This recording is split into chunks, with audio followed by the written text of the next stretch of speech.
Hello दोस्तों, स्वागत है आप सभी का हमारे यूट्यूब चैनल विधिकारी में। दोस्तों, इस वीडियो में हम बात करेंगे इतिहास के सब्जेक्ट पर और इतिहास के प्रश्नों को हल करेंगे। यह जो वीडियो है यूपी एपीओ की एग्जाम के लिहाज से महत्वपूर्ण है, क्योंकि उत्तर प्रदेश एपीओ की प्री की परीक्षा में कुल आपसे 150 प्रश्न पूछे जाते हैं और इसमें से 50 प्रश्न जीएस के होते हैं। इस जीएस में भी 16 प्रश्न जो है यह इतिहास के होते हैं। तो इसी बात को ध्यान में रखते हुए और इतिहास की महत्ता को ध्यान में रखते हुए हम इन प्रश्नों के संकलन को आपके समक्ष रख रहे हैं।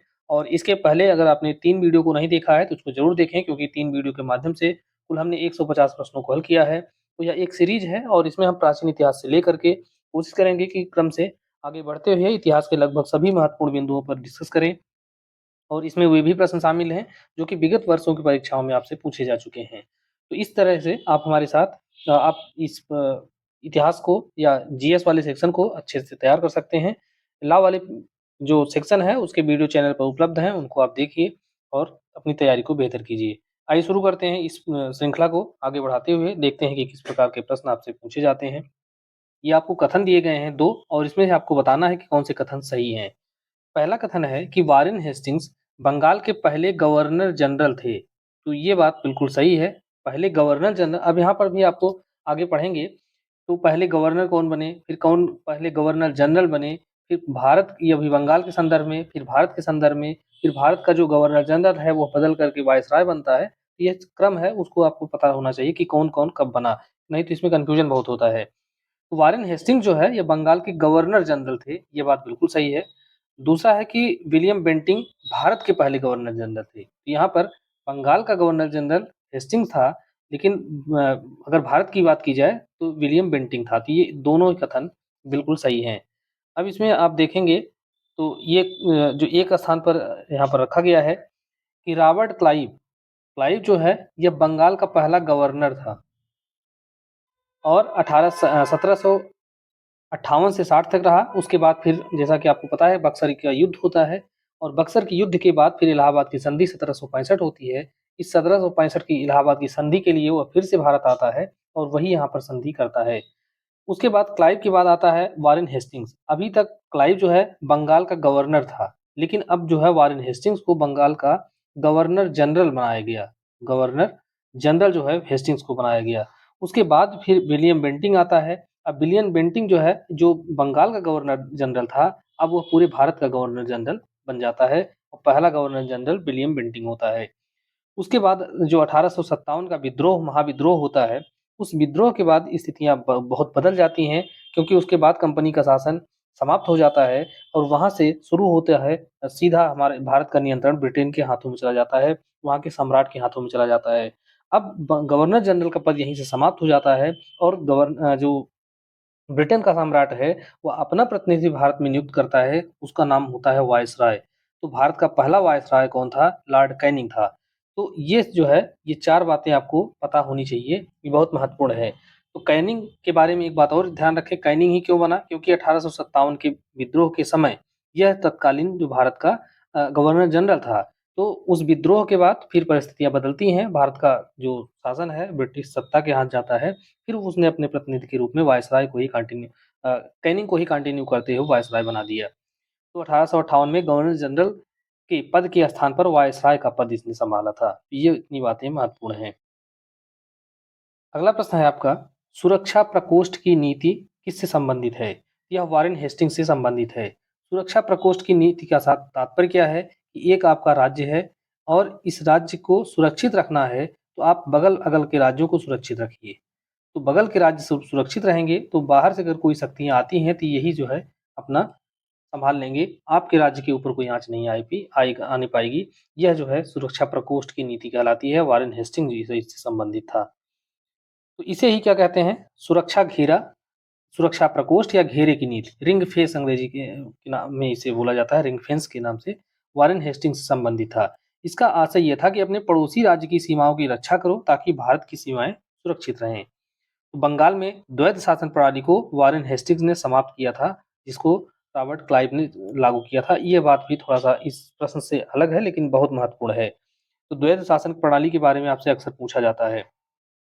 तो द्वैध शासन प्रणाली लागू किसने किया था? क्लाइव ने किया था। और क्लाइव के बारे में स्वर्ग से उतरा सेना नायक की उपाधि इसको दी जाती है। तो क्लाइव के बारे में इतनी बातें ध्यान रखें कि उसने बंगाल में द्वैध शासन लगाया और वारेन हेस्टिंग जो है उसको हटाता है।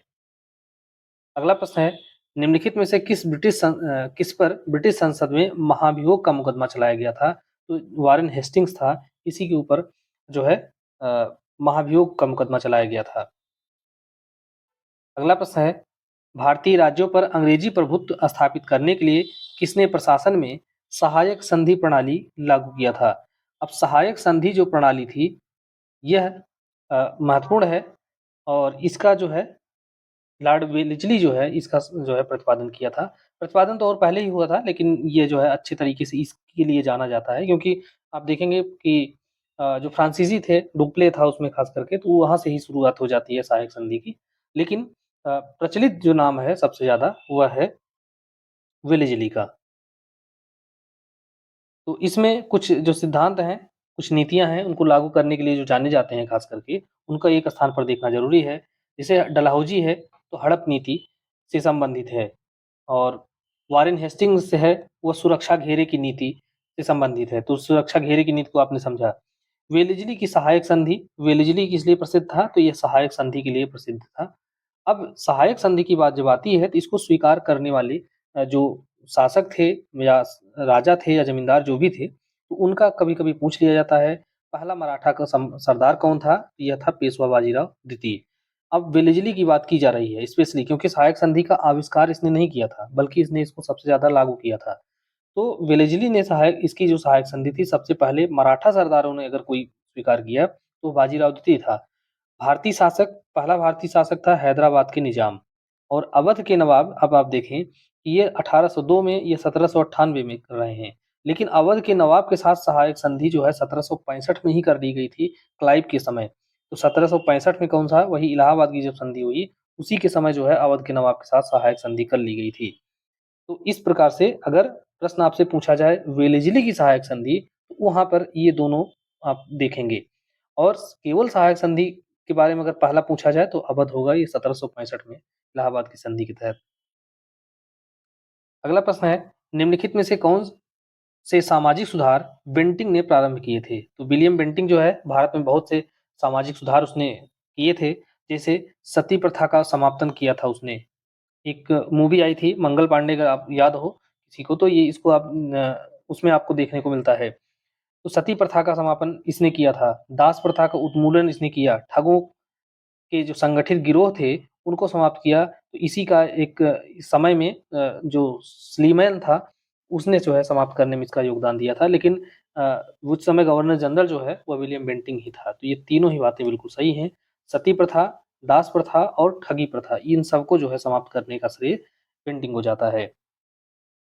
अगला प्रश्न है, लॉर्ड डलहौजी के द्वारा हड़प नीति के तहत अवध का अंग्रेजी राज्य में विलय किस आधार पर किया गया था? तो एक तो जो यह नीति थी हड़प नीति, इसमें मूल मामला आपने पहले देखा कि एक राजा है, कोई भारतीय राजा है, उसकी कोई अपनी संतान नहीं है, उसके कोई बायोलॉजिकल जो है सन नहीं है। तो ऐसी स्थिति में वह क्या करता है, कोई दत्तक ले लेता है किसी अन्य पुत्र को। तो दत्तक ले लिया, अब इसके बाद जो है ये इस गद्दी को सँभालेगा। तो डलहौजी ने एक नियम लाया कि कोई भी व्यक्ति अगर दत्तक लेता है तो हम उस दत्तक पुत्र को राजा स्वीकार नहीं करेंगे और उस राज्य को हम ब्रिटिश साम्राज्य में मिला लेंगे। तो यही थी हड़प नीति। तो इसी आधार पर आप देखेंगे झांसी का और कई राज्यों का जो है उसने अपने ब्रिटिश साम्राज्य में मिलाया। लेकिन अवध के मामले में ऐसा बिल्कुल नहीं था। अवध के मामले में यहाँ पर जो राजा राज करता था, उसकी अपनी बायोलॉजिकल या जो वैध संतान थी, उसके बावजूद जो है अवध को मिलाया गया और यह आधार बनाया गया कि यहाँ पर शासन व्यवस्था ठीक नहीं है, अर्थात कुशासन के आधार पर जो है अवध को अंग्रेजी राज्य में विलय किया गया था। तो वही बातें यहाँ पर हैं कि डलहौजी की हड़प नीति के अनुसार अगर किसी सुरक्षा प्राप्त राज्य का शासक बिना नैसर्गिक उत्तराधिकारी के मर जाए, तो उसका राज्य उसके दत्तक पुत्र को नहीं सौंपा जाएगा, बल्कि ब्रिटिश राज्य में मिला लिया जाएगा। इसी के खिलाफ 1857 के विद्रोह में जो देसी राज्य शामिल हुए थे, वह कोई स्वतंत्रता आंदोलन के लिए नहीं शामिल हुए थे, क्योंकि जो प्रभावित हो रहे थे, वही अंग्रेजों के खिलाफ विद्रोह में शामिल हुए थे। और 1858 में फिर क्या होता है, 1857 का विद्रोह हुआ, विद्रोह के बाद तमाम विदेश जो भारतीय राज्य थे वो शामिल हुए। जब 1857 का विद्रोह समाप्त हुआ तो उसके बाद फिर कंपनी का शासन समाप्त होता है और इलाहाबाद में महारानी का जो दरबार लगता है, उसमें गोद लेने की प्रथा को पुनः बरकरार रखा गया और हड़प नीति का पूरी तरीके से त्याग कर दिया गया। ये इतनी बातें यहाँ पर महत्वपूर्ण हैं। डलहौजी के बारे में एक बात और ध्यान रखेंगे, इसका नाम पूछा जाता है आपसे कई बार, तो इसका असली नाम जो है जेम्स एंड्रयूज रैमजे था। 1848 से 56 तक जो है इसका शासन था यहाँ पर और गवर्नर जनरल रहा। इसी ने अवध के नवाब वाजिद अली शाह पर कुशासन का आरोप लगा करके उसको अवध का अंग्रेजी राज में विलय कर लिया। अब विलय के संदर्भ में ये प्रश्न आपसे खूब पूछे जाते हैं, लगभग हर परीक्षा में आप देखेंगे यहाँ से अक्सर प्रश्न पूछे गए हैं। वो किसी भी रूप में आपसे पूछे जा सकते हैं, चाहे इसमें से मिलान करने के लिए, चाहे डायरेक्ट, या इसमें ये पूछा जाता है कि सबसे पहला राज्य कौन था। तो सबसे पहले जो है सतारा को 1848 में विलय किया गया, फिर जैतपुर 1849 में, झांसी के बारे में अक्सर पूछा जाता है, झांसी जो है 1854 में इसको विलय किया गया था। तो ये सारी बातें हैं, इनको आप ध्यान रखेंगे। अगला प्रश्न है, निम्नलिखित में से कौन सुमेलित नहीं है?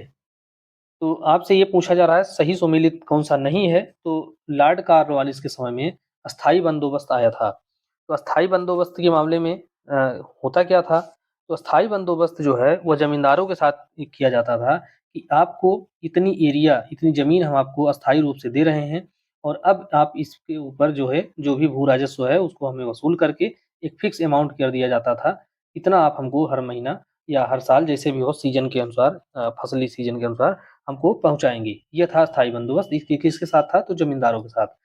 इसी प्रकार से आप देखते हैं इस्तमरारी व्यवस्था है, महलवाड़ी व्यवस्था है, तो इस तरीके से था। वेलेज़ली के समय में सहायक संधि आती है, डलहौजी के समय में हड़प नीति या व्यक्तिगत का सिद्धांत आता है, कैनिंग के समय में उच्च निष्क्रियता का जो है ये कैनिंग से संबंधित नहीं है, तो यहाँ पर आपका चौथा ही सुमेलित नहीं है। तो अब उच्चतम निष्क्रियता का जो नियम है, यह जॉन लॉरेंस से संबंधित है। तो लॉरेंस के समय के काल में जो है, यह जो चतुराईपूर्ण निष्क्रियता या कुशल अकर्मण्यता का सिद्धांत जो है, यह लागू किया गया था, पालन किया गया था। तो इसमें होता क्या था कि इसमें हस्तक्षेप के करने के बजाय संयम बरता जाता था, अर्थात अनावश्यक जो समस्याओं में फँसने से बचा जाता था। तो यही था, जॉन लॉरेंस जो है इससे संबंधित था, बाकी स्थायी बंदोबस्त ज़मींदारों के साथ किया जाता था। तो ये बातें यहाँ पर इतनी महत्वपूर्ण है। अगला प्रश्न है, भारत में अंग्रेजों के समय पहली जनगणना कब हुई थी? तो पहली जनगणना आपको लॉर्ड मेयो के शासनकाल में देखने को मिलती है। तो मेयो के शासनकाल में 1872 में ये बात जो है आपसे कई इतिहास में भी पूछी जाती है और जो जनगणना वाला प्रश्न पूछे जाते हैं वहाँ भी पूछी जाती है। तो 1872 में जो है लॉर्ड मेयो के समय में पहली बार भारत में जनगणना कराई गई और लॉर्ड रिपन जो है इसके काल में फिर यह कंटिन्यू कराई मतलब नियमित रूप से कराई जाने लगी। रिपन के बारे में एक बात और ध्यान रखेंगे कि ये जो है जो प्रेस पर जो वर्नाकुलर प्रेस एक्ट आया था उसको इसने रद्द किया था, जिसको लॉर्ड लिटन ने लगाया था। लॉर्ड मेयो के बारे में एक बात और ध्यान रखें, पहली बात तो ये थी कि इसने जनगणना कराया, दूसरी बात ये थी कि यह पहला ऐसा गवर्नर जनरल हुआ जिसकी हत्या उसके कार्यकाल में ही कर दी गई थी और अंडमान निकोबार द्वीप समूह में किसके द्वारा, तो एक कैदी के द्वारा की गई थी। अगला प्रश्न है, लॉर्ड रिपन किससे संबंधित है? तो इल्बर्ट बिल जो है इसी के समय में आया था। इल्बर्ट बिल जो है यह बहुत महत्वपूर्ण है, इसको जानते रहना, क्योंकि इससे जो है आपसे मेंस में भी प्रश्न पूछे जाते हैं। तो इल्बर्ट बिल था क्या? तो वायसराय लॉर्ड रिपन के काल में इस बिल को पेश किया गया था और रिपन जो है इस बात के समर्थन में था और यह इसका उद्देश्य क्या था इस विधेयक का, तो यहाँ पर जो भारतीय जज थे वे यूरोपीय अपराधी जो थे उनके मुकदमों की सुनवाई कर सकते थे और उनको सजा दे सकते थे। अर्थात यहाँ पर भारतीय जज और यूरोपीय जजों को समान जो है शक्ति प्रदान की जा रही थी। हालाँकि इसका भारी विरोध किया गया, जो अंग्रेज थे वो ऐसा नहीं चाहते थे कि कोई भारतीय जज जो है अंग्रेजों को फैसला सुनाए उनके खिलाफ और उनको जेल में डाले। इसलिए अ, यहाँ पर विवाद हुआ और इस विवाद के कारण फिर लॉर्ड रिपन ने जो है इस्तीफा दे दिया था। रिपन को एक और कारणों से जाना जाता है और यह कारण है लॉर्ड रिपन भारत में अस्थायी जो स्वायत्त शासन है उसको विकसित करना चाहता था। इसीलिए भारत में स्थायी जो स्वशासन है इसका जनक माना जाता है इसको, रिपन को। अगला प्रश्न है आपका सूची का मिलान करने के लिए, तो इसमें आप देखें विलियम बेंटिंक जो है ये सती प्रथा का निषेध किया था और डलहौजी यह व्यपगत का सिद्धांत अर्थात हड़प नीति से संबंधित था। रिपन स्वायत्त शासन से और कर्जन के समय में 1905 में बंगाल का विभाजन होता है। तो इस प्रकार से आप देखेंगे तो डी ए बी सी आपका पहला विकल्प ही सही हो जाएगा। अगला प्रश्न है poverty and the un British rule in India. यह पुस्तक है, इसको बहुत बार पूछा गया है कि इसके लेखक कौन हैं। दूसरा प्रश्न ये पूछा जाता है कि इसको कब लिखा गया है। तो ये प्रश्न जो है और इसमें एक सिद्धांत प्रतिपादित किया गया, ये सारी बातें हैं, बहुत महत्वपूर्ण है। Poverty and the un British rule in India पुस्तक के लेखक दादा भाई नौरोजी थे और आप देखेंगे कि इस पुस्तक को जो है 1901 में लंदन से जो है प्रकाशित किया जाता है और इसमें एक ड्रेन थियरी जिसको अ, धन के निष्कासन का सिद्धांत या धन के बहिर्गमन का सिद्धांत जो है प्रतिपादित किया गया था। किसके द्वारा? तो यह जो है दादा भाई नौरोजी के द्वारा इसको प्रतिपादित किया गया था। तो इतनी बातें यहाँ पर महत्वपूर्ण हैं। अगला प्रश्न है 1857 की क्रांति सबसे पहले कहाँ प्रारंभ हुई? तो यहाँ पर जो है सबसे पहले यह होती है मेरठ से और मेरठ से यह प्रारंभ जब होती है 10 मई 1857 को और 11 तारीख को जो विद्रोही हैं वो दिल्ली पहुंच जाते हैं और तत्कालीन मुगल जो बादशाह थे बहादुर शाह द्वितीय उनसे उन्होंने निवेदन किया कि आप हम लोगों का नेतृत्व स्वीकार करें अर्थात आपको हम अपना राजा मानना चाहते हैं, आप इस बात को स्वीकार कर लें कि आप हमारे नेतृत्व करता हैं। और मंगल पांडे के बारे में पूछा जाता है तो यह बैरकपुर विद्रोह जो बंगाल में पड़ता था उस समय वहाँ से संबंधित थे, यह मेरठ से संबंधित नहीं थे। तो मेरठ अगर बैरकपुर की घटना पूछा जाए तो मंगल पांडे इसी संबंधित थे, यह कहाँ था? तो बंगाल में था। लेकिन 1857 की क्रांति का प्रारंभ कहाँ से होता है? यह मेरठ से होता है और दूसरे ही दिन विद्रोही दिल्ली पहुंच जाते हैं। अगला प्रश्न है लखनऊ में 1857 के विद्रोह या संग्राम का नेतृत्व किसने किया था? तो हजरत महल जो है ये लखनऊ अर्थात उस समय अवध कहा जाता था, वहाँ पर इन्होंने नेतृत्व किया था और इस तरीके से बहुत सारे जो स्वतंत्रता सेनानी थे उस समय अलग-अलग जगहों पर नेतृत्व किए थे। इलाहाबाद में किसने किया था? तो मौलवी लियाकत अली ने किया था। अब इसी तरीके से अब यहाँ पर मिलान करने के लिए दिया है कि 1857 में कौन व्यक्ति कहाँ से नेतृत्व कर रहे थे? तो बख्त खां थे, ये दिल्ली से दिल्ली में कर रहे थे। कुंवर सिंह बिहार, आरा या जगदीशपुर कई नामों से आपसे पूछा जाता है। नाना साहब जो है कानपुर और मौलवी अहमदुल्ला अवध से थे। इस प्रकार से आप देखेंगे 4-1-3-2 आपका सी वाला विकल्प सही है। अगला प्रश्न भी उसी से संबंधित है। तो इसको मिलान करने वाले प्रश्नों के रूप में इसलिए बनाया गया है ताकि एक ही प्रश्न में आप बहुत सारी चीज़ों को जान सकें और ये एक जगह नोट कर लेंगे तो बेहतर होगा। जैसे कुंवर सिंह है, आप देखते हैं पटना, आरा, जगदीशपुर बिहार किसी भी तरीके से आपसे पूछा जा सकता है। तो ये जो है जगदीशपुर से संबंधित थे और हजरत महल के बारे में पूछा जाता है तो यह जो है आपकी लखनऊ से संबंधित थी और खान बहादुर बरेली से और मौलवी अहमदुल्ला ये फैजाबाद से थे। तो इस प्रकार से देखेंगे तो 3-4 और 2-1 आपका सी वाला विकल्प सही है। अगला प्रश्न है 1857 में भारत का गवर्नर जनरल कौन था? तो गवर्नर जनरल जो है कैनिंग था, जो 1857 की जैसे क्रांति या विद्रोह समाप्त होता है, फिर इसे ही भारत का वायसराय बना लिया जाता है और जो भारत की शासन व्यवस्था है वो कंपनीज के हाथों से निकल करके सीधे ब्रिटिश सम्राट के हाथों में चली जाती है। तो 1857 की क्रांति के बारे में एक बार और ध्यान रखें, इस समय इलाहाबाद को आपातकालीन मुख्यालय बनाया गया था और ब्रिटिश प्रधानमंत्री अगर पूछा जाए तो पामर्स्टन था। तो ब्रिटिश प्रधानमंत्री पामर्स्टन था और गवर्नर जनरल आप देखें ही कौन-सा था, इलाहाबाद को आपातकालीन राजधानी बनाया गया था। तो इतनी बातें यहाँ पर महत्वपूर्ण है। एक जो कथन है, ये बहुत महत्वपूर्ण कथन है और इसको आप लोग ज़रूर ध्यान रखेंगे। कथन आपका क्योंकि यह कथन आपसे मेंस के लिए भी बहुत महत्वपूर्ण है। यहाँ से कभी आप मेंस देंगे उसमें आपसे पूछा जा सकता है कि 1857 की क्रांति के बारे में अ, आर.सी. मजूमदार साहब ने एक बात कही थी कि यह तथाकथित प्रथम राष्ट्रीय स्वतंत्रता संग्राम है। न तो यह राष्ट्रीय है, न ही स्वतंत्रता संग्राम है और न ही पहला है। इसका कहने का आशय उनका क्या था कि यह कोई स्वतंत्रता संग्राम नहीं था और न तो राष्ट्रीय था। राष्ट्रीय क्यों नहीं था? क्योंकि ये पूरे राष्ट्र में इसका व्यापक प्रभाव कोई नहीं पड़ा। स्वतंत्रता संग्राम नहीं था क्योंकि यहाँ पर किसी को स्वतंत्रता से कोई लेना-देना नहीं था, सबको अपना-अपना शासन राज्य बचाना था। झांसी वाली जो रानी है लक्ष्मीबाई वो अपने हित के लिए परेशान हैं, लखनऊ वाले अपने हित के लिए परेशान हैं, कानपुर वाले अपने हित के लिए परेशान हैं। तो जिसका-जिसका हित प्रभावित हो रहा था, वही-वही यहाँ पर लड़ाई लड़ रहा था, बाकी किसी से कोई मतलब नहीं था। और पहला भी नहीं था क्योंकि इससे पहले भी तमाम लोग विद्रोह कर चुके थे। यह व्यापक स्तर पर था, कई राज्य यहाँ पर शामिल थे, इसलिए जो है इसको राष्ट्रीय विद्रोह कहना स्वतंत्रता संग्राम कहना, ये बिल्कुल सही नहीं है। यह बात इन्होंने कही थी आर.सी. मजूमदार ने। तो ये बहुत महत्वपूर्ण स्टेटमेंट है। दूसरा स्टेटमेंट के बारे में आपसे कई बार पूछ लिया जाता है, किसने जो है 1857 के विद्रोह को स्वतंत्रता संग्राम मानने से इनकार कर दिया? तो यही थे आर.सी. मजूमदार साहब। अब यहाँ पर थोड़ी-सी कुछ बातें हैं जिसको आप समझेंगे।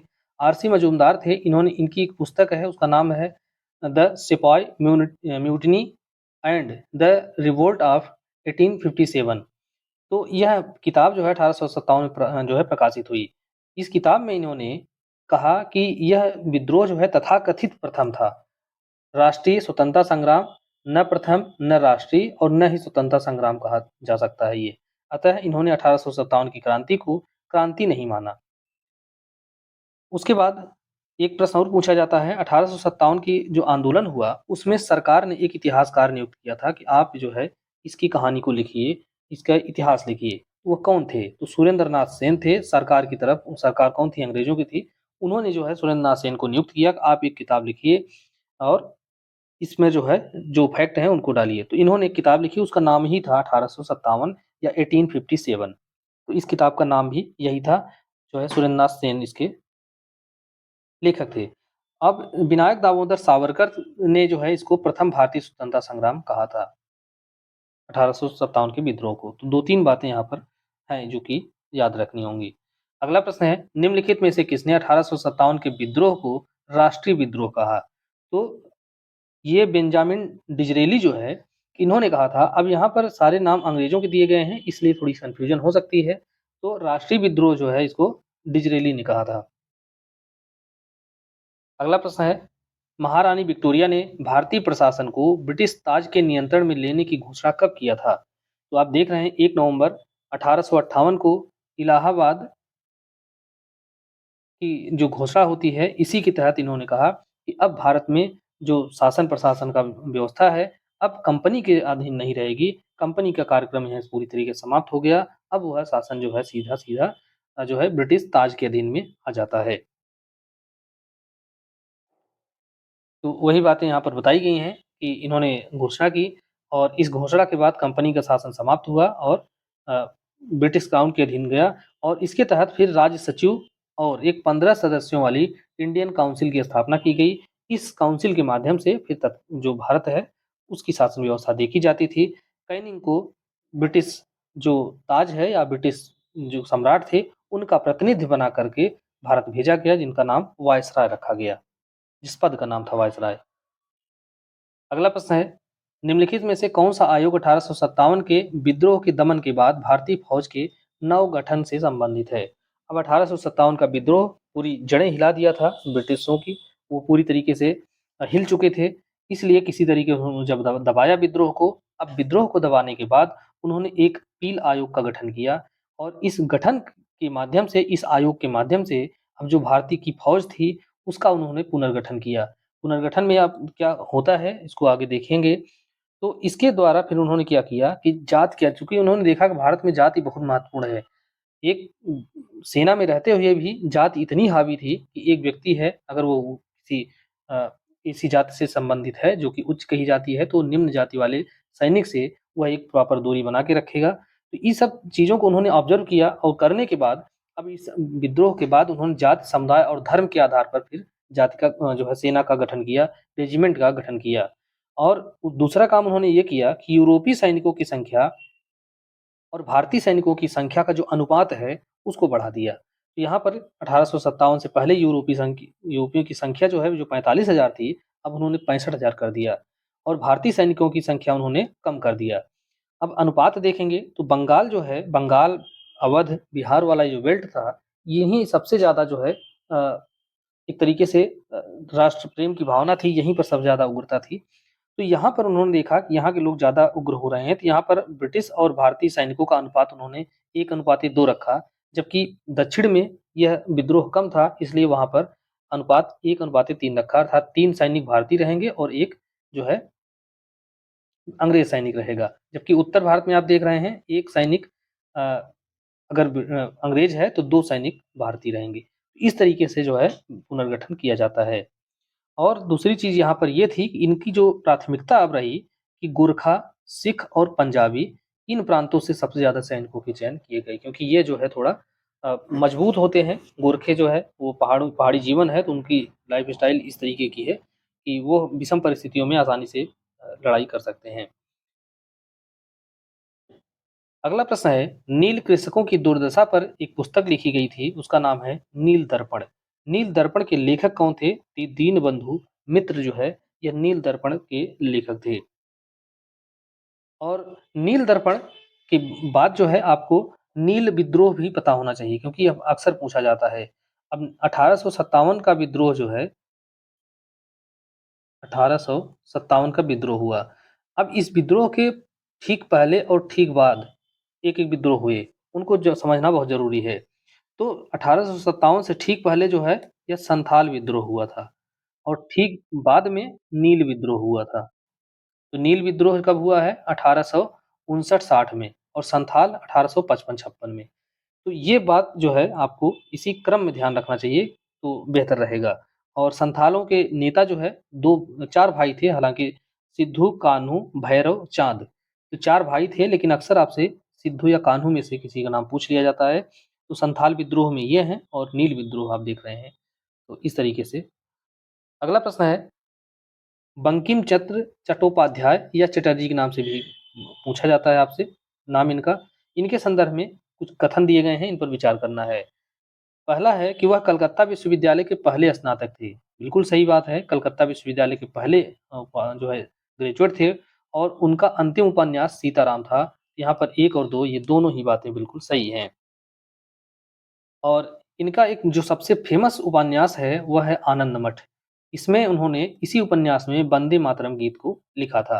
अब आनंद मठ जो उपन्यास है, यह सन्यासी विद्रोह पर आधारित था। सन्यासी विद्रोह जो है एक तरीके से सबसे पुराना विद्रोह भी माना जाता है, तो यहाँ पर अगला प्रश्न है, मुंडा विद्रोह यह 1899 से 1900 के बीच में होता है।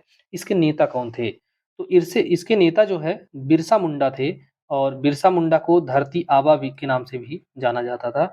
झारखंड वाले एरिया में यह नागपुर उस समय कहलाता था, तो वहाँ पर ये सक्रिय थे। तो भगवान बिरसा के रूप में आज भी इनकी पूजा होती है। तो बिरसा मुंडा जो है मुंडा विद्रोह के नेता थे। अब इनके बारे में थोड़ी-सी बातें हैं। तो इनको धरती आबा अर्थात जगत पिता के नाम से जाना जाता है और इनका जो विद्रोह था वह उलगुलान कहलाता था। तो उलगुलान का अर्थ होता है महाविद्रोह या महान हलचल। तो इस प्रकार से बिरसा मुंडा के बारे में आप जानते हैं।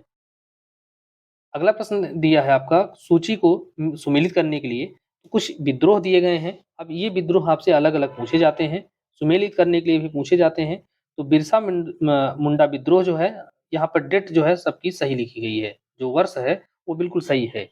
तो मोपला विद्रोह आपका यह होता है केरल में और एका आंदोलन होता है अवध क्षेत्र में। बिरसा मुंडा वाला विद्रोह बिहार अर्थात वर्तमान का झारखंड वाला थे, उस समय बिहार लगाता था। पाबना विद्रोह होता है बंगाल में। इस प्रकार से आप देखें तो 1, 3, 4, 2 आपका जो पहला विकल्प है यही सही हो जाएगा। तो ये जो है इस तरीके से सुमेलित इसको करना है। इसके साथ-साथ आपको कुछ महत्वपूर्ण और विद्रोह को भी यहीं पर देख लेना है, क्योंकि अक्सर इसके सन पूछे जाते हैं। इसमें सबसे महत्वपूर्ण आप देखेंगे कुकी और कूका विद्रोह, क्योंकि नाम एक जैसे लगते हैं इसलिए यहाँ कन्फ्यूजन खूब होता है। तो कुकी जो जनजाति है, आप जैसा कि अभी भी मणिपुर में देखेंगे कुकी के बीच में जो झगड़ा चल रहा है, वह मणिपुर से संबंधित है, तो यहाँ से आप इसको अंदाज़ा लगा सकते हैं। और लेकिन कूका विद्रोह जो है ये पंजाब में हुआ। बाकी जयंतिया, इसको आप जानते हैं मेघालय में है ये। वहाँ की जो गारो खासी जयंतिया है, पहाड़ी, उसी पहाड़ी में ये निवास करते हैं। अहोम और रंपा, इनको भी ध्यान रखेंगे। तो इस प्रकार से ये जो विद्रोह हैं, जनजातीय विद्रोह हैं, ये आप ध्यान रखेंगे। अगला प्रश्न है, एशियाटिक सोसाइटी ऑफ बंगाल के संस्थापक कौन थे? तो इसके संस्थापक जो है यह सर विलियम जोन्स थे, और इन्होंने वारेन हेस्टिंग्स के समय में, अर्थात जब वह गवर्नर जनरल था, तो उसी समय जो है 1784 में एशियाटिक सोसाइटी ऑफ बंगाल की स्थापना किया था। और विलियम जोन्स जो है यह कौन थे, तो इनके बारे में भी जानना जरूरी है। तो यह वारेन हेस्टिंग्स के समय में कलकत्ता सर्वोच्च न्यायालय जो बनाया गया, वहाँ के न्यायाधीश थे। अगला प्रश्न है, ब्रिटिश सरकार के किस अधिनियम ने पहली बार भारत में प्रतिवर्ष शिक्षा के लिए 1 लाख रुपए खर्च करने का प्रावधान किया था? तो ब्रिटिश सरकार के एक अधिनियम बना करके भारत में शिक्षा की व्यवस्था को मेंटेन रखने के लिए प्रतिवर्ष एक बजट निर्धारित किया गया कि 1 लाख रुपए प्रतिवर्ष जो है शिक्षा पर खर्च किया जाएगा। तो यह चार्टर एक्ट 1813 का अधिनियम था, और इसी के तहत अब शिक्षा के संबंध में कुछ बहुत महत्वपूर्ण अधिनियम थे, उनको हम आगे देखेंगे। जैसे कि इसमें सबसे महत्वपूर्ण है वुड डिस्पैच। तो वुड डिस्पैच जो है ये 1854 में आता है। इसका वर्ष अक्सर पूछा जाता है आपसे कि वुड डिस्पैच किस वर्ष आया, तो 1854 में। अब इसके बारे में कुछ बातें आपको ध्यान रखना है कि कौन-कौन से प्रावधान इसके तहत किए गए। तो पहला है, एक सहायता अनुदान शुरू किया गया, ये बात बिल्कुल सही है। विश्वविद्यालयों की स्थापना की सिफारिश की गई, ये भी सही है। आगे आप देखेंगे कि इसी सिफारिश के आधार पर फिर 3 जो प्रेसिडेंसी है 1857 में, उन तीनों प्रेसिडेंसियों में एक-एक विश्वविद्यालयों की स्थापना की जाती है। और आगे है, शिक्षा के सभी स्तरों पर शिक्षण माध्यम के रूप में अंग्रेजी की सिफारिश की गई। तो ये बात सही नहीं है कि सभी स्तर पर जो है शिक्षा अंग्रेजी माध्यम में दी जाए, ये बात सही नहीं है। तो यहाँ पर पहला और दूसरा जो है सही है। अब वुड डिस्पैच के बारे में एक ध्यान रखना है कि यह भारत में अंग्रेजी शिक्षा का मैग्ना कार्टा कहा जाता है। ये बहुत महत्वपूर्ण है, अक्सर आपसे पूछा जा चुका है कि भारत में अंग्रेजी शिक्षा का मैग्ना कार्टा किसे कहते हैं, तो वुड डिस्पैच या वुड घोषणा पत्र कहते हैं, जो कि 1854 में आता है। अब इसकी सिफारिशें क्या-क्या थी, इसको आपको देखना होगा। तो इन्होंने कहा कि पाश्चात्य शिक्षा का प्रसार किया जाए और हायर एजुकेशन को अंग्रेजी भाषा में ही दिया जाए। हायर एजुकेशन केवल अंग्रेजी भाषा में दिया जाए, लेकिन जो देसी भाषा है उसका जो है अनदेखा न किया जाए, उसको भी महत्व दिया जाना चाहिए। और यहाँ पर जो है लंदन विश्वविद्यालय की तर्ज पर 1857 में इसी घोषणा पत्र के सिफारिशों को लागू करते हुए, तो लंदन विश्वविद्यालय के आधार पर 1857 में हमारी जो 3 प्रेसिडेंसी उस समय थी, कलकत्ता, बम्बई और मद्रास, यहाँ पर जो है एक-एक विश्वविद्यालयों की स्थापना की गई। अब इसके अलावा इन्होंने क्या सिफारिश दी थी अपनी, तो इन्होंने कहा कि शिक्षा जो है वह धार्मिक नहीं हो बल्कि धर्मनिरपेक्ष शिक्षा हो, और शिक्षा के क्षेत्र में निजी प्रयासों को, अर्थात जो प्राइवेट स्कूल हैं उनको प्रोत्साहित करने के लिए अनुदान दिया जाए, सहायता दिया जाए, ताकि लोग जो है प्राइवेट स्कूल भी खोल सकें। इस सबसे महत्वपूर्ण बात यहाँ पर ये रही कि महिला शिक्षा और जो व्यावसायिक प्रशिक्षण है, ट्रेनिंग है, उसको जो है आईटीआई जैसे कोर्स को लॉन्च करने की बात की गई, और उस पर जोर दिया गया कि महिलाओं को भी शिक्षित किया जाए। तो ये जो है बहुत महत्वपूर्ण है। इसके बाद आप देखेंगे एक तीसरा जो प्रयास है वह हंटर कमीशन के रूप में है। तो हंटर कमीशन की रिपोर्ट किस पर थी? तो यह जो है प्राथमिक शिक्षा पर थी, ये अक्सर आपसे पूछा जाता है। और अब यह कैसे आई? तो वुड डिस्पैच जो कि 1854 में आया, इसके पश्चात शिक्षा क्षेत्र में कितनी प्रगति हुई, उसकी समीक्षा करने के लिए 1882 में डब्ल्यू हंटर की अध्यक्षता में पहला जो है भारतीय शिक्षा आयोग बनाया गया, जिसको हंटर कमीशन के नाम से जाना जाता है। प्रश्न आपसे कई तरीके से पूछे जा सकते हैं, तो इसको अगर आप ध्यान रखेंगे, एक क्रम है और इस क्रम को समझेंगे तो इतिहास आसानी से समझ में आता है। अमूमन जो नहीं पढ़े हैं उनके लिए इतिहास कई बार बहुत परेशान भी करता है, उनके प्रश्न सामान्य से भी रहते हैं, वो भी काफ़ी डिस्टर्ब करते हैं। तो वुड डिस्पैच जो है 1854 में आप देख रहे हैं, उसकी रिकमेंडेशन पे फिर 3 विश्वविद्यालय 1857 बनाए जाते हैं। अब वह जो सिफारिश की गई थी उसके आधार पर जो कार्य किए गए थे, वो कितना कारगर हैं, कितना कार्य कर रहे हैं, कितनी प्रगति हुई उसके आधार पर इसकी समीक्षा करने के लिए एक आयोग बनाया गया, उसका नाम है हंटर आयोग। अब हंटर आयोग जो बना है इसे ही पहला भारतीय शिक्षा आयोग के नाम से भी जाना जाता है और इसने जो है प्राथमिक शिक्षा के विकास और सुधार पर विशेष जोर दिया था। ये बात बहुत महत्वपूर्ण है, इसीलिए जो है हंटर कमीशन को जो बेसिक एजुकेशन है इससे कोरिलेट किया जाता है। इसके बाद आता है आपका सैडलर आयोग, सैडलर कमीशन। तो सैडलर कमीशन आता है 1917 में। तो यह पूछा जा रहा है किससे संबंधित है, तो यह भी शिक्षा से संबंधित है और इसमें क्या प्रावधान था तो इसको भी देख लें। और इसमें यह था कि यदि विश्वविद्यालय शिक्षा का सुधार करना है तो सबसे पहले बेसिक एजुकेशन या जो माध्यमिक शिक्षा है उसका सुधार कीजिए, क्योंकि नीचे से निचले स्तर से अगर शिक्षा बेहतर रहेगी ये ऊपर जा करके और भी बेहतर हो पाएगी। अगर हायर एजुकेशन को अर्थात विश्वविद्यालय स्तर की शिक्षा को सही करना है तो पहले आप बेस को मजबूत कीजिए, जड़ को मजबूत कीजिए। सैडलर आयोग का सबसे महत्वपूर्ण यही प्रावधान था या स्टेटमेंट था। अगला प्रश्न है बनारस सेंट्रल हिंदू स्कूल। सबसे पहले जो है एक बनारस में स्कूल खुला, उसका नाम था बनारस सेंट्रल हिंदू स्कूल। इसकी स्थापना जो है किसने किया था तो सरोजिनी एनी बेसेंट ने इसकी स्थापना किया था, एनी बेसेंट ने।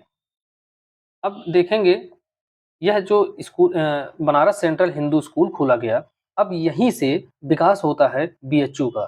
तो इसी जो बाद में बनारस हिंदू विश्वविद्यालय के रूप में विकसित हुआ, उसकी स्थापना किसने की थी? यह प्रश्न जो है उत्तर प्रदेश की लोक सेवा आयोग की परीक्षा में भी पूछा जा चुका है कई बार। यहाँ पर जैसे ही बीएचयू का नाम आता है तो अमूमन लोग तुरंत अ, मालवीय जी को सही मान लेते हैं, लेकिन यहाँ पे कंडीशन अलग है। तो इसकी स्थापना जो है एनी बेसेंट ने किया था और एनी बेसेंट के सहयोग से फिर जो है मदन मोहन मालवीय जा करके बनारस हिंदू विश्वविद्यालय का जो है निर्माण कराते हैं, उसकी स्थापना करते हैं। तो लेकिन इसकी शुरुआत कहाँ से हुई तो बनारस सेंट्रल स्कूल से, और उसकी स्थापना किसने की थी? एनी बेसेंट ने की थी। अब यहाँ पर देखेंगे सेंट्रल हिंदू स्कूल, इसकी स्थापना एनी बेसेंट के द्वारा की जाती है 1898 में। 1898 में इसकी स्थापना बनारस में की गई और यही संस्था आगे चल करके बनारस हिंदू विश्वविद्यालय के विकास का केंद्र बना।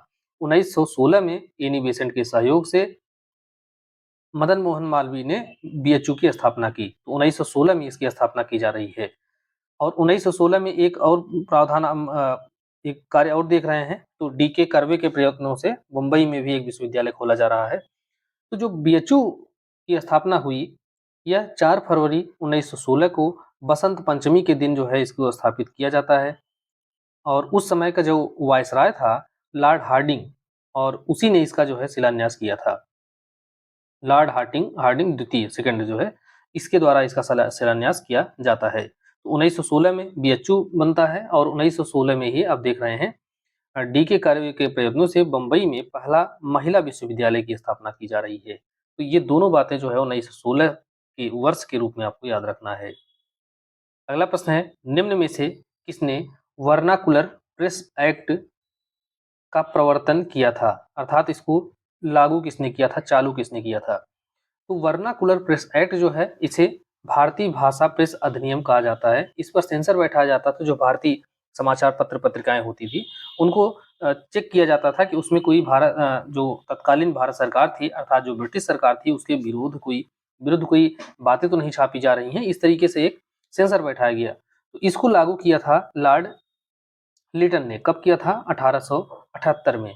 लेकिन बाद में लॉर्ड रिपन जो है इसको रद्द कर देता है। जैसे ही लिटन का कार्यकाल समाप्त होता है रिपन आता है और रिपन जो है इस अधिनियम को रद्द कर देता है। तो यहाँ पर प्रेस से संबंधित कुछ बहुत महत्वपूर्ण बातें हैं, इनको एक स्थान पर देखेंगे, क्योंकि ये सारी बातों को अगर हम प्रश्नों के रूप में कन्वर्ट करें तो ये बहुत सारे प्रश्न हो जाएंगे, फिर जो है उतनी अच्छे से पढ़ना भी मुश्किल हो जाएगा। तो लॉर्ड रिपन ने 1881 में वर्नाकुलर प्रेस एक्ट अथवा देसी भाषा प्रेस अधिनियम को रद्द कर दिया और वो लागू कब किया गया था? तो आप देख रहे हैं 1878 में लिटन के द्वारा। तो लिटन, ल से लिटन, ल से लाया गया और र से रिपन, र से रद्द किया गया। तो इस तरीके से भी आप इसको अगर चाहें तो दिमाग में रख सकते हैं, बाकी जैसे भी आप याद कर पाए। तो लिटन जो है लागू करता है और रिपन उसको रद्द करता है। तो अब यहाँ पर एक बात महत्वपूर्ण ये है कि वर्नाकुलर प्रेस एक्ट जब लाया गया तो उसकी कार्रवाई से बचने के लिए बंगाली समाचार पत्र था अमृत बाजार पत्रिका। इसने रातों रात अपने आप को अंग्रेजी में परिवर्तित कर लिया, क्योंकि यह जो अधिनियम था केवल हिंदी भाषा के पत्रिका या उस पर लागू होता था। लेकिन अमृत बाजार पत्रिका, इनके संपादक ने सोचा कि अगर हमारा पत्रिका जो है हिंदी में रहेगी ही नहीं तो इस पर बैन भी नहीं लगेगा, इसलिए उन्होंने रात भर में ही अपनी पत्रिका को अंग्रेजी में कन्वर्ट करके दूसरे दिन ही अंग्रेजी में छपा, तो इसलिए यह बच गया था। और एक बात महत्वपूर्ण ये है कि रिपन जो है जरूर रद्द करता है वर्नाकुलर प्रेस एक्ट को, लेकिन चार्ल्स मैकटाफ को, जो समाचार पत्र है, इसका मुक्तिदाता कहते हैं। यह प्रश्न पूछा जा चुका है कई बार। अगला प्रश्न है, गांधी जी के द्वारा दक्षिण अफ्रीका में प्रकाशित समाचार पत्र का क्या नाम था? तो जब वह दक्षिण अफ्रीका में रह रहे थे, वहां पर उन्होंने इंडियन ओपिनियन नाम का एक समाचार पत्र जो है प्रकाशित किया था, वहां पर वह चलता था। अब उसके बारे में कुछ बातें जो महत्वपूर्ण है उनको देखेंगे। तो यह 1903 में प्रारंभ किया गया था। पहले संपादक जो है इसके कौन थे? तो मनसुख लाल हीरालाल नजर। और इसके बारे में ये पूछा जाता है कि किस किस भाषा में प्रकाशित होता था। तो गांधी जी गुजरात के थे तो गुजराती भाषा में चलेगा ही। हिंदी भारत की भाषा थी तो एक तरीके से हिंदी में भी चलेगा। अंग्रेजी, उस समय देश में अंग्रेजों का शासन था तो अंग्रेजी भाषा पूरी दुनिया में चलती थी, उसको उस भाषा में था। और एक नई भाषा जो है एक तरीके से कह सकते हैं तमिल। तमिल भाषा में भी ये जो दक्षिण भारतीय लैंग्वेज है, इसमें भी इसका जो है प्रकाशन होता था। तो ये 4 भाषाओं में होता था। प्रश्न कई बार आपसे पूछा जाता है कि किस भाषा में होता था या किस में नहीं होता था। तो 3 तो आपको आसानी से याद होना चाहिए, क्योंकि गुजरात से गांधी जी थे तो गुजराती होगी ही, हिंदी भारत की भाषा थी, और अंग्रेजी और तमिल ये थी। इसके बाद देखेंगे 1919 में यंग इंडिया के संपादक गांधी जी बने। यंग इंडिया और न्यू इंडिया ये 2 पत्रिकाएं हैं, और दोनों में कंफ्यूजन नहीं होना चाहिए। तो न्यू इंडिया जो है यह है एनी बेसेंट का, न्यू इंडिया और कॉमनवेल्थ। और यंग इंडिया की बात करें तो ये गांधी जी है। तो गांधी, इसको अगर कंफ्यूजन रहे तो गांधी जी बुजुर्ग थे तो उन्होंने यंग इंडिया का प्रकाशन किया ताकि लोगों को एक नई ऊर्जा बन सके। इस तरीके से आप कुछ कुछ ट्रिक लगा सकते हैं। हालांकि इसके पीछे ये तर्क नहीं था जो हम बता रहे हैं, ये एक आपको दिमाग में रखने के लिए ये बात सही हो सकती है। इसके अलावा उन्होंने हरिजन नामक पत्रिका का जो है शुरुआत की थी। तो हरिजन में भी 3 भाषाओं में आता था। अंग्रेजी में, जो केवल हरिजन था वो अंग्रेजी में था। बाकी हरिजन बंधु जो है यह गुजराती में था, और हरिजन सेवक की बात करें तो ये हिंदी में था। तो इस प्रकार से हरिजन समाचार पत्र अगर केवल पूछे तो आप गांधी जी को लगाएंगे। और इन हरिजन जो समाचार पत्र था या पत्रिका थी, तो यह जो है 3 भाषा में था। एक तो अंग्रेजी में जो आता था केवल हरिजन नाम से आता था। हरिजन बंधु वह गुजराती में आता था, और हरिजन सेवक हिंदी में आता था। तो यह 3 भाषाओं में था। तो जब यहाँ पर गांधी जी की पत्रिकाओं की बात कर रहे हैं तो डॉक्टर बी आर अम्बेडकर की एक बहुत मशहूर पत्रिका थी बहिष्कृत भारत। तो अम्बेडकर की बहिष्कृत भारत जो है पत्रिका थी, और यह मराठी में छपती थी बम्बई से। ये बात भी ध्यान रखेंगे। अगला प्रश्न है, निम्नलिखित को सुमेलित कीजिए और सही उत्तर का चयन कीजिए। तो इसमें देखें, फ्री हिंदुस्तान, इसका संपादक या प्रकाशक जो है ये तारकनाथ दास थे। इंडियन ओपिनियन गांधी जी थे, जैसा कि आपने देखा अफ्रीका से जो है दक्षिण अफ्रीका से इसका प्रकाशन होता था। वॉइस ऑफ इंडिया दादा भाई नौरोजी, और बंगाली जो है ये सुरेंद्र दास। तो इस प्रकार से डी ए बी सी, तो डी ए बी सी जो है आपका बी वाले ऑप्शन में है, तो यही सही होगा। अगला प्रश्न है, ये भी सुमेलित करने के लिए। तो सुमेलित करने वाले प्रश्नों में एक खासियत ये होती है कि आप जो है कई बातों को एक ही प्रश्न में देख लेते हैं। तो अगर एग्जामिनर भी आपसे ज़्यादा जानकारी 1-2 प्रश्न के माध्यम से चाहता है तो 2-3 प्रश्न इसी तरीके से मिलान करने के लिए दे देता है, या 4 ऑप्शन दे देगा और पूछेगा इसमें से कौन सुमेलित है, कौन सुमेलित नहीं है। तो इस तरीके से भी चेक किया जाता है। हालाँकि ऐसे सामान्य देखेंगे तो एक-एक प्रश्न जो है एक-एक किताबों से पूछ लिया जाता है। लेकिन आयोग का पैटर्न बदल रहा है, तो आयोग जो है आपसे कम प्रश्नों में अधिक से अधिक जानकारी चाहता है, तो इसलिए इस तरीके के क्वेश्चन बनाना शुरू किया है। तो इसमें आप देखें कॉमनवेल्थ, तो कॉमनवेल्थ और न्यू इंडिया, यह जो है एनी बेसेंट की पत्रिकाएँ थी। लीडर जो है मदन मोहन मालवीय की थी और बॉम्बे क्रॉनिकल यह फिरोज शाह मेहता की और सर्चलाइट सच्चिदानंद सिन्हा की। इस प्रकार से आप देखेंगे 3-1-2-4 3-1-2-4 आपका सी वाला ऑप्शन सही होगा। अगला प्रश्न है, किसे भारतीय पुनर्जागरण का पिता कहा जाता है? भारतीय पुनर्जागरण का पिता जो है, यहाँ पर आपको राजा राम मोहन राय को कहा जाता है। इनकी बहुत सारी उपाधियाँ हैं और इन अलग-अलग तरीके से इनसे प्रश्न पूछा जाता है। तो इनकी कुछ उपाधियों को हमने एक जगह पर लिखा है। इन्हें भारतीय जागृति का पिता कहा जाता है, भारतीय राष्ट्रवाद का जनक, भारतीय पुनर्जागरण के पिता, भारतीय पुनर्जागरण का अग्रदूत, भारतीय राष्ट्रवाद का पैगंबर, भारत का पहला आधुनिक पुरुष। तो इन तमाम नामों से, तमाम उपाधियों से राजा राम मोहन राय को सम्मानित किया गया है या जाना जाता है। और एक बात, अगला प्रश्न देखेंगे, उसके बाद डिस्कस करेंगे। तो आत्मीय सभा, इसके बारे में पूछा जा रहा है कि इसकी स्थापना और ब्रह्म समाज, इसकी स्थापना किसने किया था? तो आत्मीय सभा की पहला प्रश्न तो आपसे यही पूछा जाता है। आत्मीय सभा 1815 में बनी और ब्रह्म समाज 1828 में बना है। तो यह जो है राजा राम मोहन राय के द्वारा बनाया गया। अब इनके नाम के आगे जो राजा लगा हुआ है, इसको जो है इस उपाधि से इन्हें किसने सम्मानित किया? तो सम्राट अकबर द्वितीय जो था, इसी ने जो है इनको राजा की उपाधि से सम्मानित किया था। और अकबर कौन था? तो जो अंतिम मुगल बादशाह था बहादुर शाह जफर, इसके पिता थे अकबर द्वितीय। तो अकबर द्वितीय मुगल बादशाह थे और बहादुर शाह जफर जो अंतिम मुगल बादशाह हुआ, उसके पिता थे। उसी ने जो है इनको राजा की उपाधि दी थी। तो राजा राम मोहन राय इनका नाम पड़ा। तो ब्रह्म समाज की जिसकी इन्होंने स्थापना की थी, उसके प्रमुख जो सिद्धांत थे, वह एकेश्वरवाद पर विश्वास करते थे। एकेश्वरवाद से तात्पर्य ये है कि ईश्वर एक है। बहुत सारे वैरायटी के जो ईश्वर प्रचलित थे, तो उन्होंने वहाँ से पाखंड और अंधविश्वास का जो है वो उसको माना कि यही कारण है, इसलिए एक ईश्वर की संकल्पना पर इन्होंने जोर दिया।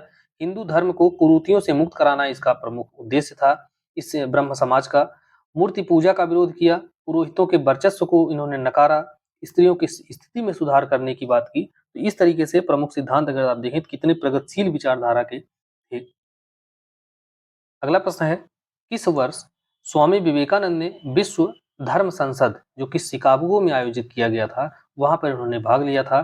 तो इन्होंने वहां पर भाग लिया था 1893 में। ये प्रश्न बहुत बार पूछा जाता है, खास करके वर्ष आप ध्यान रखेंगे। और दूसरा कहाँ पर? तो शिकागो में यह आयोजित हुआ था। इनकी 3 किताबें हैं जो सबसे ज़्यादा पूछी जाती हैं, वह है ज्ञान योग, कर्म योग और राजयोग। किसने लिखी थी? तो आप इसको ध्यान रखेंगे। और संवाद कौमुदी नामक बांग्ला साप्ताहिक पत्रिका का, समाचार पत्र का इन्होंने प्रारंभ किया था। और 1897 में इन्होंने रामकृष्ण मिशन की भी स्थापना किया था। तो स्वामी विवेकानंद के बारे में इतनी बातें जो बहुत महत्वपूर्ण हैं, इनको आप जरूर ध्यान रखेंगे। अब आते हैं आर्य समाज पर। तो आर्य समाज की स्थापना सबसे पहले ध्यान रखेंगे 1875 में की गई थी। इसके द्वारा? स्वामी दयानंद सरस्वती के द्वारा। और इसका इस जो आर्य समाज है, इसका मूल नारा ये था कि वेदों की ओर लौटो। तो इनका ये मानना था कि वेद ही सबसे सत्य हैं और सबसे प्रमाणित बातें वहाँ पर लिखी गई हैं। आप उनकी अगर बातों को मान लीजिए तो देश के अंदर जो धार्मिक बुराइयां हैं वो सब कुछ समाप्त हो जाएंगी। और 1867 में इन्होंने हरिद्वार में झूठे धर्मों का खंडन करने के लिए पाखंड खंडिनी पताका जो लहराई।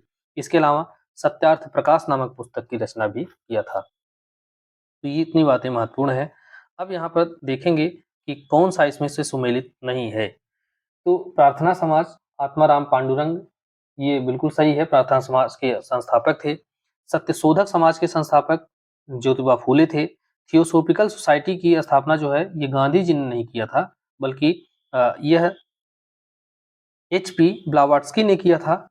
और भारत में इसका प्रचार प्रसार एनी बेसेंट ने किया था।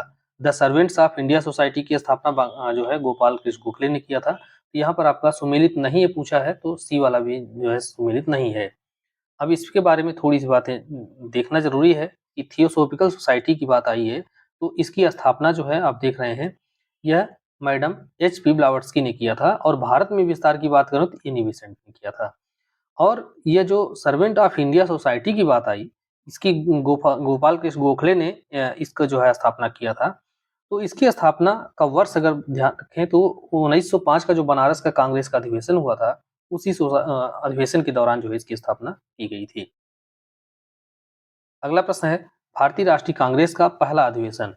जो कांग्रेस की शुरुआत जहाँ से होती है, यहाँ से एक तरीके से देखेंगे तो स्वतंत्रता आंदोलन जो है गति पकड़ता है, क्योंकि अब उसका एक प्रॉपर संगठन बन चुका है, देशव्यापी।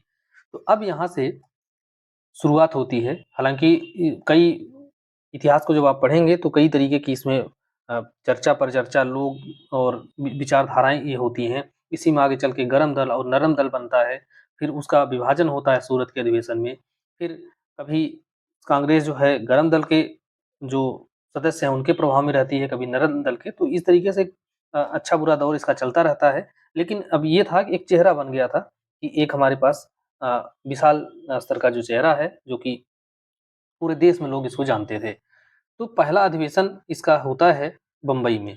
गठन के बाद पहला अधिवेशन इसका होता है। अब इसके बारे में कुछ बहुत ही बेसिक बातें हैं कि तो अध्यक्ष जो पहला अधिवेशन हुआ, उसके पहले अध्यक्ष कौन थे? तो डब्ल्यू.सी. बनर्जी थे।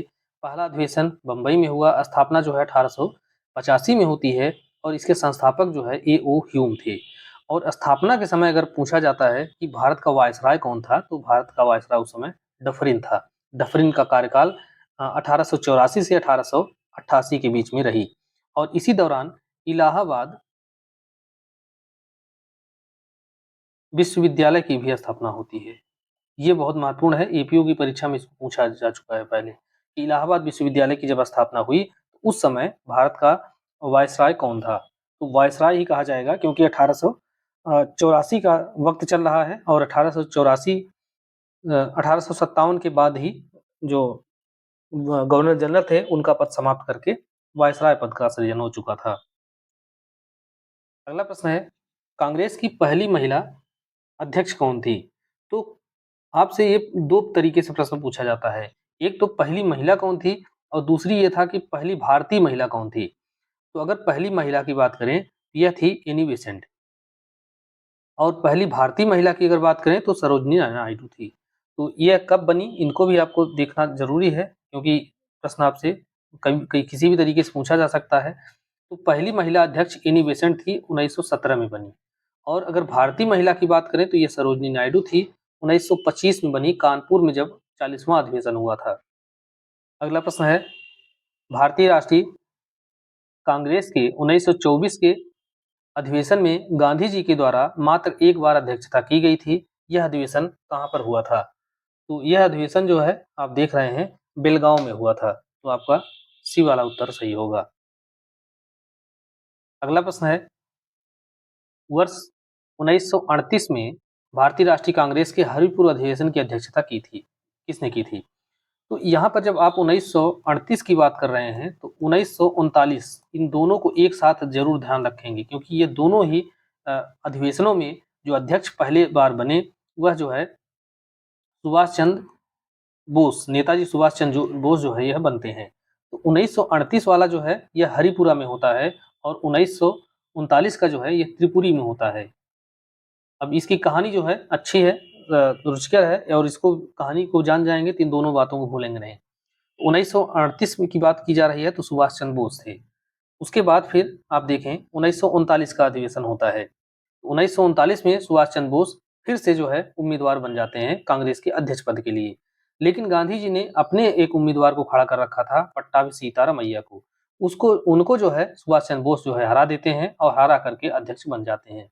गांधी जी को इससे जो है खुशी नहीं होती है। वो कहते हैं कि ये मेरे उम्मीदवार की नहीं बल्कि मेरी व्यक्तिगत हार है, और उनका सम्मान करते थे नेताजी सुभाष चंद्र बोस। उन्होंने जो है कांग्रेस पद से इस्तीफा दे दिया और दे करके कांग्रेस से अपने आप को अलग कर लिया, और उसकी जगह पर जब उन्होंने इस्तीफा दे दिया तो उसके बाद जो है डॉक्टर राजेंद्र प्रसाद को अध्यक्ष बनाया गया।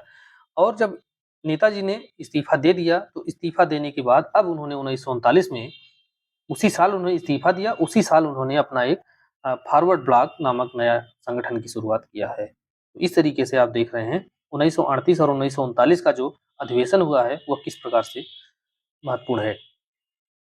अगला प्रश्न है, बाल गंगाधर तिलक को किसने भारतीय अशांति का जनक कहा था? तो अशांति का जनक कहा था विलेंटाइन सिरोल ने। तो विलेंटाइन सिरोल ने अपनी एक किताब लिखी थी, इंडियन अनरेस्ट।